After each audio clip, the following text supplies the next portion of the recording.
Another vessel of the Russian Federation attacked in international waters.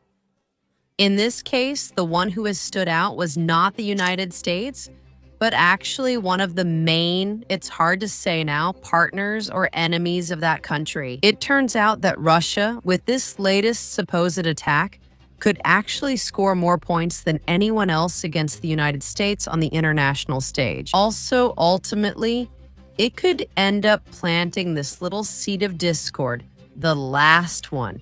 Maybe the last drop of discord that the glass needs, which is already almost full. NATO collapse or broken? Stay until the end, because this is exactly where we're going to analyze it.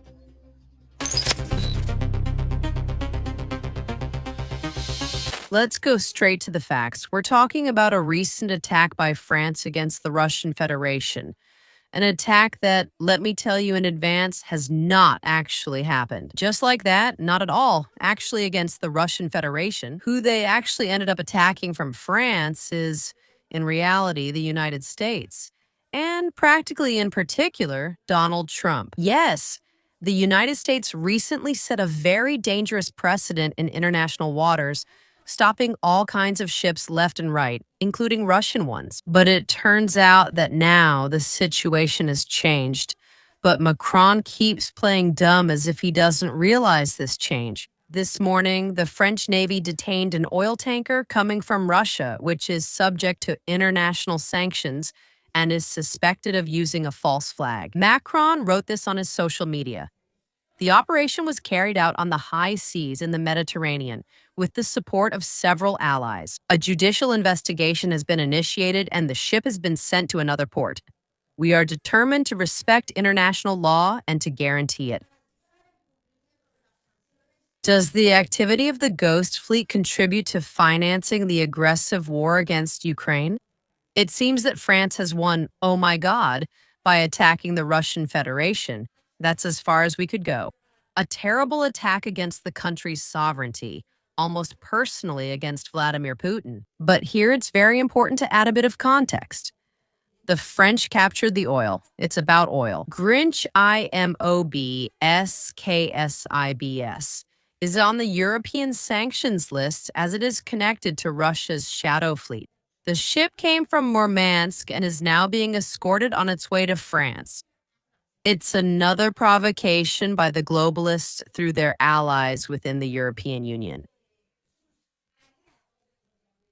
First of all, it's a provocation aimed mainly at the United States, not the Russian Federation. Let's see, Donald Trump has just announced this peace council and is establishing a line of synergy with the future members, including Russia, Belarus, for example. On Russia's side, of course, has already joined the council in question. Alexander Lukashenko and Vladimir Putin have already signed the document in an absolutely unparalleled exercise of political chess. He is already saying that by unfreezing $1 billion of the assets, Russia could effectively put them into Donald Trump's fund. Ultimately, the United States Special Envoy is currently negotiating with the Russian Federation side.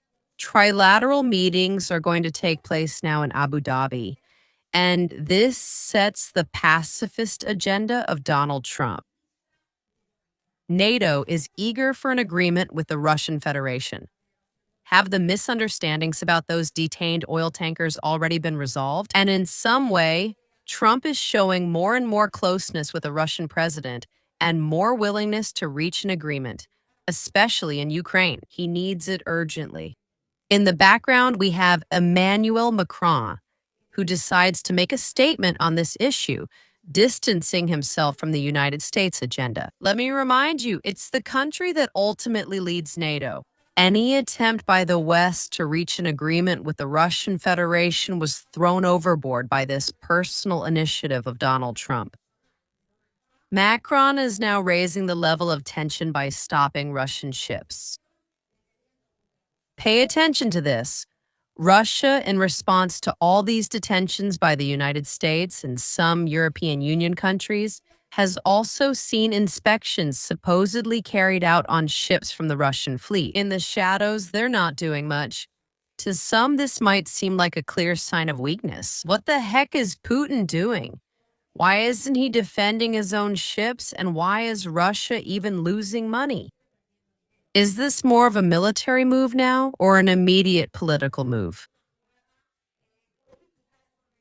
It's an international move at the highest level, almost a diplomatic move. Very, very subtle. First of all, with this, Russia is showing the rest of the world exactly what Western partners are like. And it's also showing what the real situation of international trade is. This raises prices, among other things, oil prices could go up. It's not so bad for Russia. In fact, by selling oil to China, well, China actually gets a little discount. But by raising the price a little, Russia could get more resources too, as they would say in the West, continue its terrible, ruthless war in Ukrainian territory. But beyond that, someone else who is really hurt by the price increase, among others, of oil is Donald Trump. In fact, so much so that Donald Trump has been trying to manage this issue from the Venezuelan side. But I repeat, Venezuelan oil is extremely heavy, and it's clear that it will take time to be resolved definitively, and that the floods of money go directly to the United States. Meanwhile, you still have to pay. And not only that, what is clear is that Emmanuel Macron, whose personal messages were recently published by Donald Trump on his social media, making him look utterly ridiculous, it seems, has decided to fight against American power. Something that, from the White House, I am absolutely convinced they will never end up accepting under absolutely no circumstances. Where it seems that Macron might be winning the game against the Russian Federation. Above all, now it is exposing the real situation of international trade with all the consequences that this entails. But above all, he is challenging the master. And considering who he has been buying from lately, Europe, the European Union, most of its liquefied natural gas. The move might not end up going entirely well. Russia will still have to respond, and indeed, there are several levers when it comes to doing so. But above all, the United States will have to respond. And I remind you that the last response, at least in the media, must have hurt Emmanuel Macron a lot because, indeed, after that response, we stood our ground. We will not tolerate any violations in these actions, said Emmanuel Macron in an official statement.